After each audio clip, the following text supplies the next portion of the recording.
Hey there. So last week I filmed a wrap-up that was like super long, like the raw footage was 75 minutes.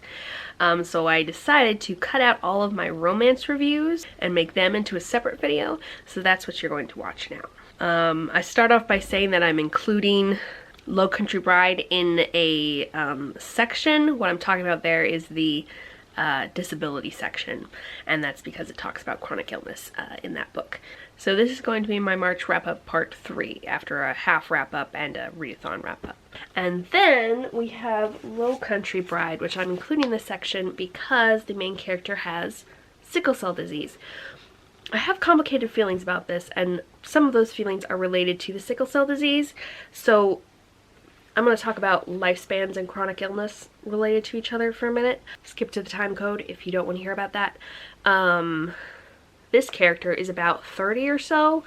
She says that the doctors have given her 15 years to live, so she would be about 45. But when I looked online, and when I look online for medical information, Google's pretty good about making things like PubMed and WebMD and Mayo Clinic the top results, and I always check where they're from. But according to the researches I looked at, the average lifespan for someone with sickle cell is 60 to 70 years. So I don't know if like this is outdated information. I thought that it was set in present day and it was published in 2021. But there was nothing in the afterword about it, and usually when illness or anything like that is such a big part of a story, the author will talk about why they wrote about it or how they wrote about it, where they got the details in their afterword, but this author didn't. So I don't know if like she had a friend who had it a long time ago and that's how it used to be, but currently with treatment it's 60 to 70 years. So, and this character was getting treatment and blood transfusions and things, so I'm not sure what's up with that. But the other complicated feeling I have is that it was just a bit slow. Like there's a lot of waffling, a lot of written out waffling, not just she waffled for a few days or, you know, summarizing the waffling. There's a lot of written out waffling, and which is very irritating to me. I can't even stand to go shopping with my parents at certain stores because they waffle so much instead of just having. For me, decision making is you get the information you need to make the decision. You decide usually ahead of time what your priority is. Like, do you want the highest quality, or do you want the cheapest, or you want something in the middle? And then and then you decide when you see what the options are. But other people are big wafflers, which is especially annoying because of possibly my autistic pattern recognition, because I know what choice they're gonna make ahead of time because I know their priorities. But they take 10 minutes to arrive at the same decision that I knew they were going to make originally, and I'm just sitting over here being bored for 10 minutes. So that's probably part of it. But yeah, in a romance book, you obviously know that they're going to end up together, so any waffling about that is like, would you just stop? Like when new information comes in that they need to think about, that makes sense, but like there was a lot of, they already had all the information, they just had to decide on their priorities, and they wouldn't hurry up and decide what their priority was. So yeah, I felt like this could have been, it was about 350 pages, 340 pages. I think could have been pared down to like 270, and it would have had all the good content still. But yeah, it's about a dress designer who normally lives in New York, who comes down to North Carolina to take care of her father while he recovers from a hip injury. And she doesn't have any pay from her company while she's away on leave. So she starts trying to sell her original dresses that she's made by hand, and that gets her involved with a bridal shop owner who has a daughter as a single parent, whose wife died in a way that could be very triggering, so I will put that down in the description. They have a very sweet relationship. I like the relationship that both these characters have with the daughter, and also her with her father. Yeah, I really like the talk of the dress designs and how they were Afro-Asian inspired because that is her heritage, and also about how she cares about the Black History Museum that is right close to the bridal shop, and how the bridal shop was started by a Black woman in a time when a lot of Black businesses in the area were drying up because when desegregation happened, a lot of the Black people started going to white businesses, but the white people did not start going to Black businesses. But she got an inheritance and started this bridal shop, and so it's like really important to the current owner that he continues her legacy. And I really liked all those discussions. Those were a lot of fun. There's representation of her taking her meds and having to have days off after she would recover from a blood transfusion, and that was really cool to see. And then these other books aren't particularly for the readathon, they're just ones that I read during this month. First of all, we have The Boyfriend Project by Farah Rashon. This was really enjoyable. It is about a software designer who meets someone at her job who is kind of a software designer, but he's actually working at her company as an undercover Treasury Department agent who is looking into some money laundering at her company. And it's all about him managing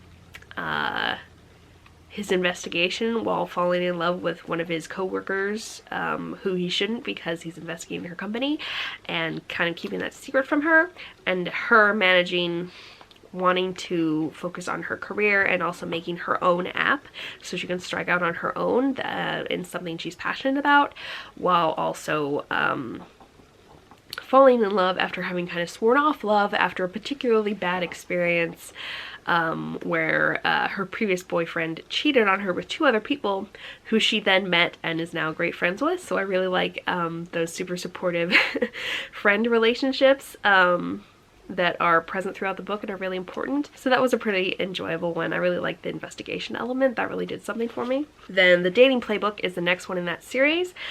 And it is about another of the women who became friends because of the boyfriend who was cheating on them, who is a personal trainer slash fitness guru slash she can like manage your nutrition, and does pop-up classes for like yoga and other exercising. And she meets someone who wants her to be his secret personal trainer so that he can get back into football after a knee injury, and he wants her to be secret because he doesn't want people to know he's training ahead of time in case the training doesn't work out and they'll make fun of him for having tried. And so it's about them falling in love, and she still has the support of these friends that she made, and that's really special. And this one is also about her having a lot of money troubles because she's self-employed, and she doesn't have a degree, which a lot of self-employed people don't have degrees. These 2 things are related. And this one I didn't like as much, probably because like the side stuff, like their jobs, wasn't as interesting to me because I don't care about football and I don't really care that much about fitness. Although I did like how buff and tough she was. That was cool. Then we have A Crazy Little Thing Called Love, which is about a flower shop owner and a nearby coffee shop owner on a street that is basically full of small businesses falling in love. So they also make friends with the nearby barbershop owner and chocolate shop owner, which is really cute. And they all meet in the coffee shop owner's club type thing that the coffee shop turns into at night. They serve coffee but also alcohol and stuff, and they have like a dance floor. So it's really a funky place. There's a lot of funky, weird aspects to this. The male lead is a single father with like a 2 or 3-year-old, but the weird part is that he is living with his co-parent while she gets back on her feet after being unemployed for a bit, and they're not romantically involved, but the lady MC is pretty offended when she finds out about that because, for one, her father cheated on her mother and she doesn't want to be anyone's side chick.